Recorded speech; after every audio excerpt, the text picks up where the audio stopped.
Okay, so we're going to go through the screening tool number one. So what this is doing is we're going through what's known as a comparative range assessment.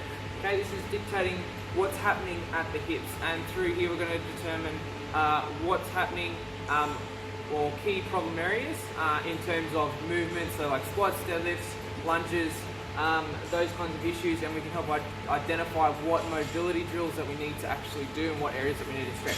So there's a few things that we're going to cover. Okay, so the idea is that you want to be laying down nice and flat, nice and relaxed. Okay, and we're going to start off by testing the leg length difference. So, popping both feet together, I'm going to be grabbing the ankle bones. So that's the two knobby bits at the bottom of the feet.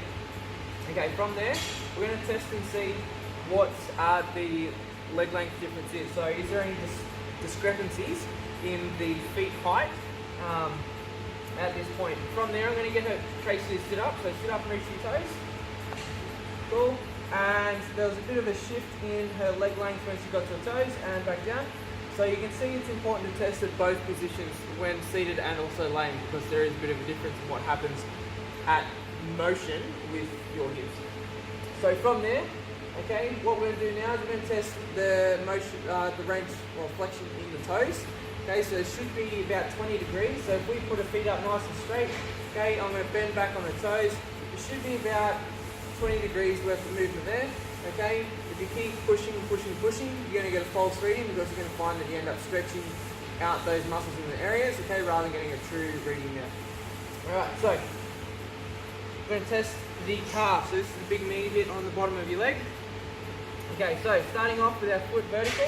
Okay, now this is our clinical normal. Okay, so if your foot is a bit more pointed, okay, we know that your calves are tight, and that's going to be an area of focus for you. So, starting straight, okay, if you can move your foot back 20 degrees towards your face, that is a good range of motion. If you can't, that means that it's going to be a key area for you to start stretching. So, clinical range, okay, is 20 degrees.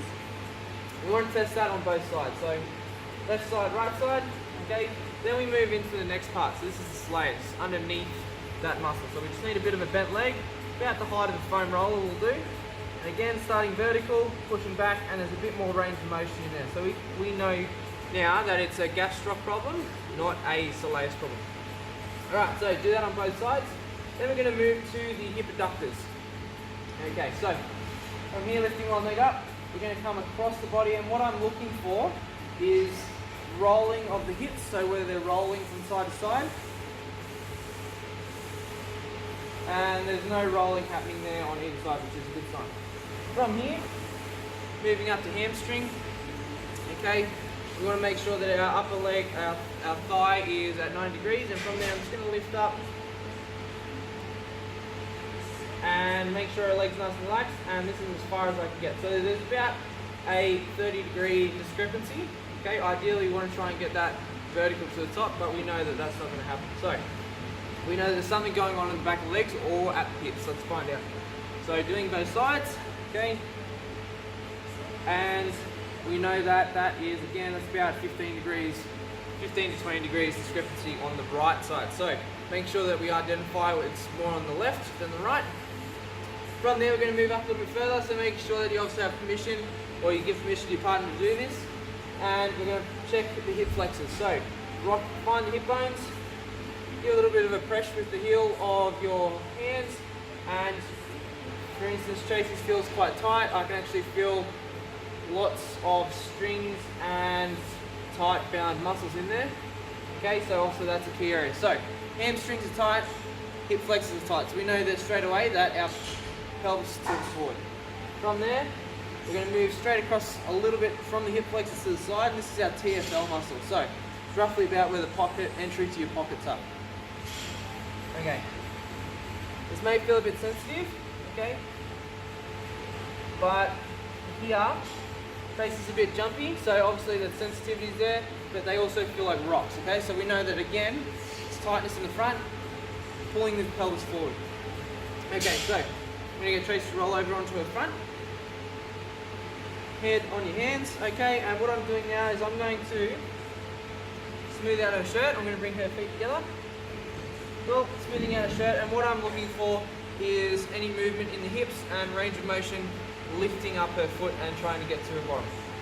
Okay, so there's about 10 degrees discrepancy there, so we know that something again's going on at the hips, because we should be able to get our heel to our bum without any dramas at all. So that's one side, two sides. Okay, so again, left side's a lot worse, so we're going to want to focus on the left side of that hip when we stretch out. Now what I'm going to do now, okay, make sure the shirt's nice and smooth, okay, no wrinkles, is rolling up, and as I do this I'm watching her hips to see whether there's any rolling or any winking upwards. Okay, so where there's a bit of a wink, there's also a bit of a rotation in there as well. So we can see that in the shirt. That's why it's important to have a nice smooth shirt on. Okay, it's going to help us see where the twisting is inside of that movement with the pelvis and spine. So from there, we're going to check out which muscles fire first. So there's three muscles that we're looking at. The QL muscle, which is in the belly of the back. Okay, our hamstring muscle, and our bottom. Okay, so make sure if you're doing this, you feel comfortable with the person who's doing the examination. Hand here, thumb in the bottom, fingers pushed deep into the hamstring. And what I'm going to get Tracy to do on this exercise, so I'm going to get her to lift up the leg that I have with my hand buried in her muscles. Okay, down, swing it a couple times, up, down, and what I'm trying to find here is which muscle fires first, second and third. So what I'm finding is that Tracy's muscle is turning on first in the back, second in the hamstring or the back of the leg, and third in the bottom. Okay, that's not an ideal reading of what we would like. So what that means is when she goes to do a squat, her back muscles are turning on and supporting her first, then her hamstrings and her glutes just aren't working as a primary muscle, which is not ideal at all. What we'd like is glutes to turn on first, hamstring second, and then back third as primary base. So you can see there that there's lots of stuff going on around the hips, and there's lots of things that we want to stretch. So this is how we identify key areas to produce a mobility program personalized to us.